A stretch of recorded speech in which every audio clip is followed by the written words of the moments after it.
So in today's video, we're going to talk about who you're being before you even say a word when meeting and talking to beautiful women. You see, your beingness is the root of your skill set with beautiful women. If you don't have this right, if you can't get your beingness changed, you can't shift how you feel about yourself before you even lift a pinky, then you're going to have a hard time with women down the road.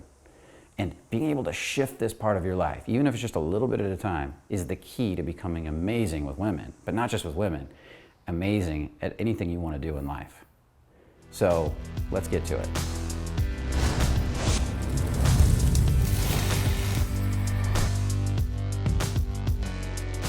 Beingness is an interesting concept because it's a vague concept. Not many people have ever talked about it. Matter of fact, it's not even a word in the English dictionary, but it's a word that's getting used more and more within communities when we're talking about consciousness, when we're talking about developing our consciousness. So that sounds really spiritual and New Age, but the way I look at it is beingness is how you feel about yourself. It's not spiritual and New Age in the way I'm looking at it right now. It's how you feel about yourself at the core when you're sitting doing nothing. And then everything goes on top of that. So if I feel sitting down, let's say I'm sitting at the mall and I'm having a cup of coffee. If I feel really good about myself, I feel like I'm deserving of women. I feel like women appreciate me and I appreciate women and I appreciate beauty. That's going to communicate in all my sub-communication when I see a woman go by or when she walks past me in the coffee shop to say, go in and buy a coffee. It's going to radiate out of me when I'm just relaxing. And so when I get up and actually say something and talk to her or smile at her, I feel different. I feel different to her than, say, the average guy who doesn't feel that way. Because what happens is there's all these little 1% tiny bits of sub-communication on my body, in my face, in my mannerisms, in my voice tone that communicate differently than the guy, or let's say they say it this way, communicate differently than even I would have, say, 5 years ago before I really felt this way about myself. And because I feel this way about myself now, I'm speaking, like my sub-communication tells her that I like myself. It tells her that I think she's beautiful. It tells her that I'm confident. It tells her that I can handle the shit when the shit hits the fan. It tells her that I'm a man of substance, that I know what I'm doing. Not because I say I am, but because my beingness says I am. And we all feel that, right? Notice when you walk into a room and there's a really confident, powerful person in the room. It could be male or female. You feel it. You're like, wow, there's something about him. There's something about her. When somebody can handle themselves well, there's something about that person. And the interesting thing is that person who has this strong beingness, just kind of hanging out, can get away with more. If they say something forward, they say something direct, they push boundaries, people let them get away with more. Why? Because they're higher on the totem pole. Just like if you're a member of a sports team, the person that's highest on the totem pole is the one who is the most confident, gets away with the most shit. He has the right to call people out, to be more solid, to do the most. The person lowest on the totem pole is going to get razzed the most until he wakes up and changes his beingness, i.e. his sub-communication, how he's acting, how he's walking, how he's talking. But it's not even the sub-communication, even as I say that, because I'm realizing that even as I say that, again, the sub-communication plays off of how you feel about yourself before you even move.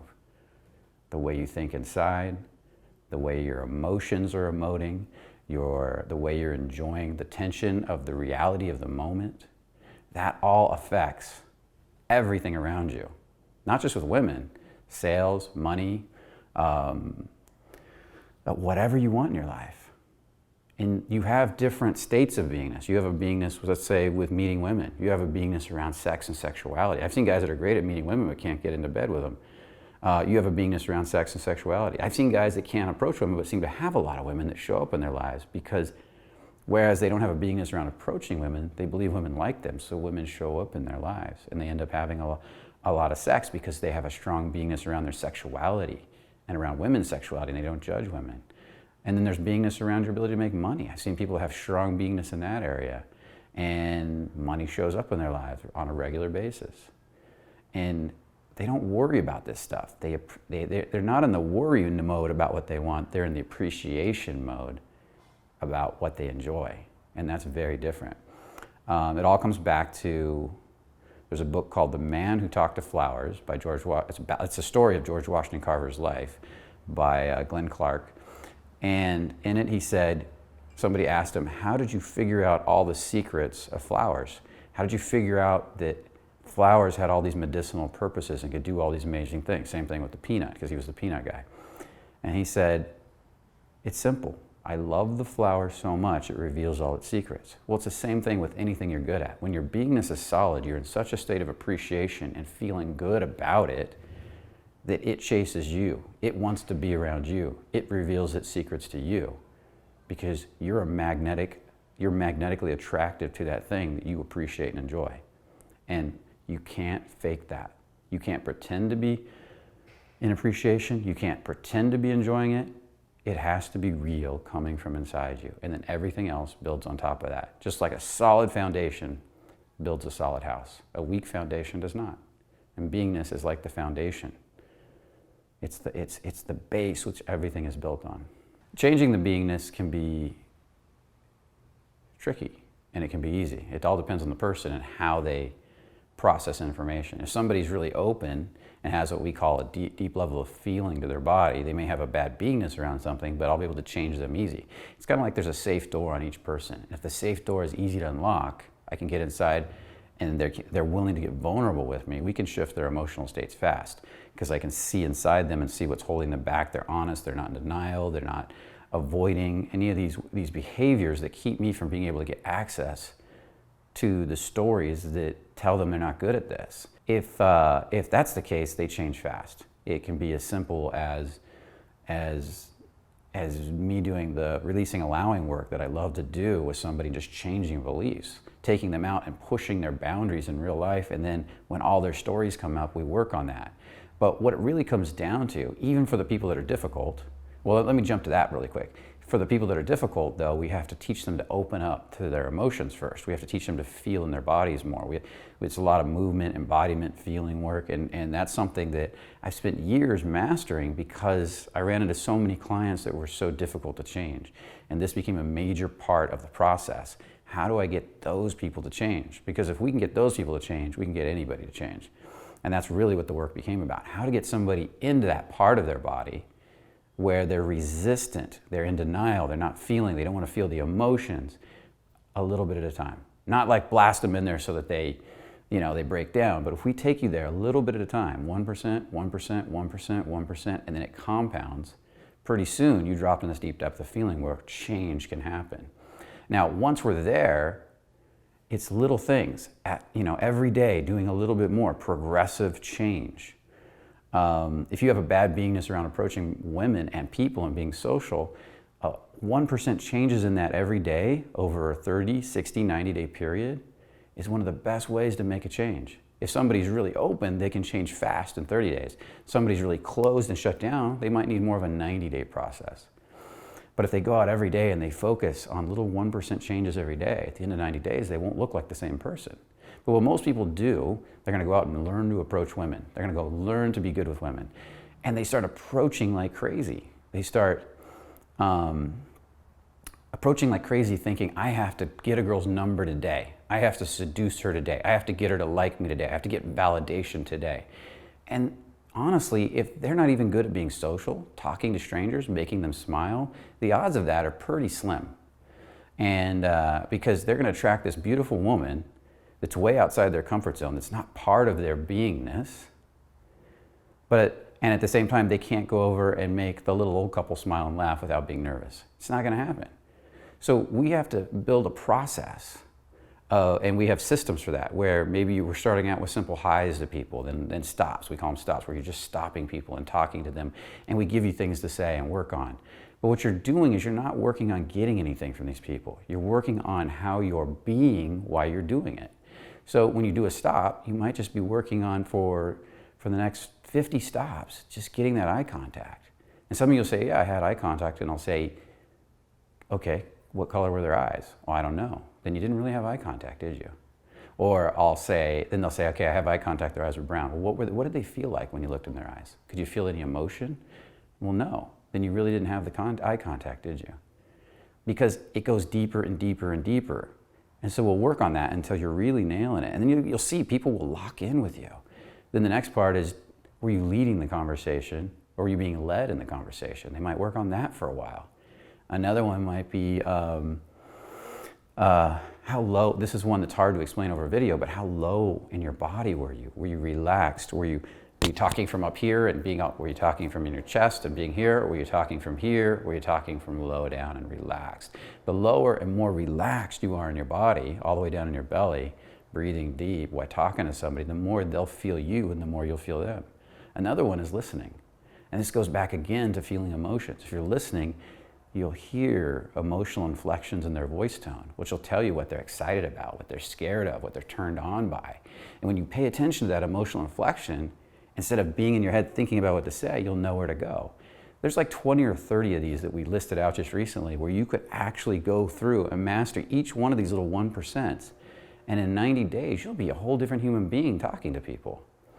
And those little 1% are going to bring up all the stories in that area of your beingness, your ability to listen, your ability to feel emotion, and you're going to break that up. Because honestly, socializing with another human being is not a little thing. It's a whole house of things. There's like in building a house, you got a foundation, you got carpenters, you got electricians, you got plumbers, you got drywall, you got it's the same thing in socializing. Socializing, you got all these tons of skill sets that go into it. It's not just a simple, hi, I want to meet you, because there's all this stuff from your beingness underneath coming through. And when you master one area at a time, you can really focus on how you feel about that area while you're doing it. 1% area, not even just the simple hi, but the 1% area inside that. And when those compound and you get 3, 4, 5 of them, you start to feel massively different to another human being. Massively different. And so if your beingness is not changing on the obvious level just by walking up and saying hi to people, then you need to break it down to smaller pieces, because there's deeper insecurities going on and you're doing too much too fast. And you can't get to the insecurities. You've got to get to the insecurities and get them out.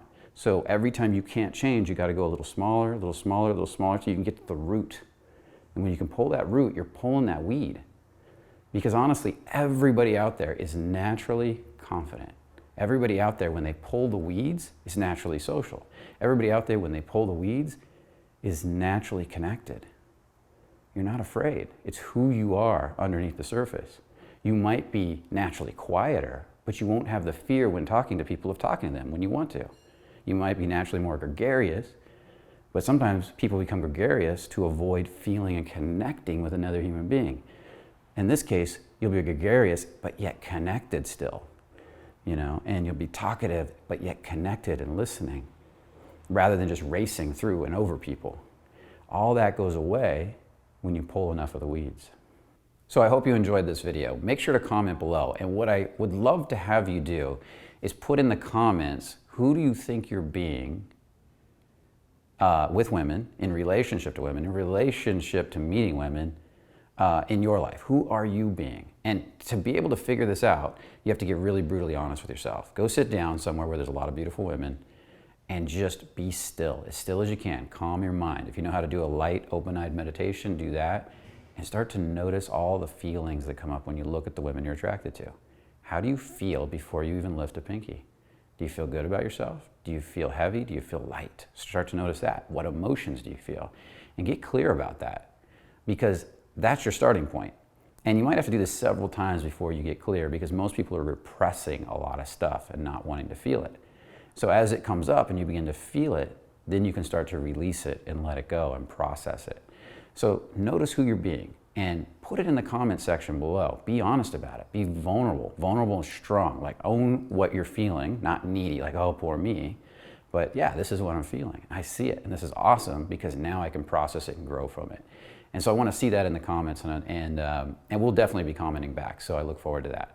Also, subscribe if you haven't subscribed, and check out our gatherings. We have live gatherings here in Los Angeles, sometimes in New York on a rare occasion, and sometimes in Europe on a rare occasion. And if you want to get out and meet me or anybody else here at Fearless Live, we would love to have you. And we just had one last night. It was an awesome time, and it would be great to answer your questions personally. So with that said, as always, what would you do if you were not afraid? and I'll see you in the next video.